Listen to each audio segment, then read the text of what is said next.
एक बार भगवान शिव तथा माता पार्वती नर्मदा नदी के किनारे बैठे थे। वहां माता पार्वती ने भगवान शिव से समय व्यतीत करने के लिए चौपड़ खेलने को कहा। शिव चौपड़ खेलने के लिए तैयार हो गए, परंतु इस खेल में हार जीत का फैसला कौन करेगा, यह प्रश्न उनके समक्ष उठा तो भगवान शिव ने कुछ तिनके एकत्रित कर उसका एक पुतला बनाकर उसकी प्राण प्रतिष्ठा कर दी और पुतले से कहा, बेटा हम चौपड़ खेलना चाहते हैं, परंतु हमारी हार जीत का फैसला करने वाला कोई नहीं है, इसीलिए तुम बताना कि हम दोनों में से कौन हारा और कौन जीता। उसके बाद भगवान शिव और माता पार्वती का चौपड़ खेल शुरू हो गया। यह खेल 3 बार खेला गया और संयोग से तीनों बार माता पार्वती ही जीत गईं। खेल समाप्त होने के बाद बालक से हार जीत का फैसला करने के लिए कहा गया तो उस बालक ने महादेव को विजयी बताया। यह सुनकर माता पार्वती क्रोधित हो गईं और क्रोध में उन्होंने बालक को लंगड़ा होने, कीचड़ में पड़े रहने का श्राप दे दिया। बालक ने माता पार्वती से माफी मांगी और कहा कि यह मुझसे अज्ञानतावश ऐसा हुआ है। बालक द्वारा क्षमा मांगने पर माता ने कहा, यहाँ गणेश पूजन के लिए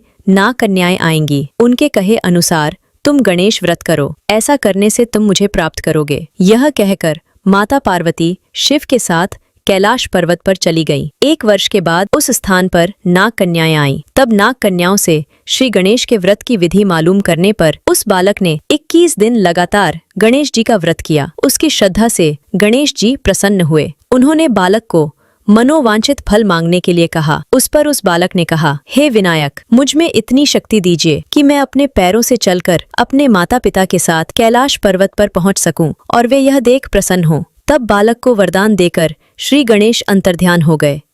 इसके बाद वह बालक कैलाश पर्वत पर पहुंच गया और कैलाश पर्वत पर पहुंचने की अपनी कथा उसने भगवान शिव को सुनाई। चौपर वाले दिन से माता पार्वती शिव जी से विमुख हो गई थीं। अत देवी के रुष्ट होने पर भगवान शिव ने भी बालक के बताए अनुसार 21 दिनों तक श्री गणेश का व्रत किया। इस व्रत के प्रभाव से माता पार्वती के मन से भगवान शिव के लिए जो नाराजगी थी वह समाप्त हो गई।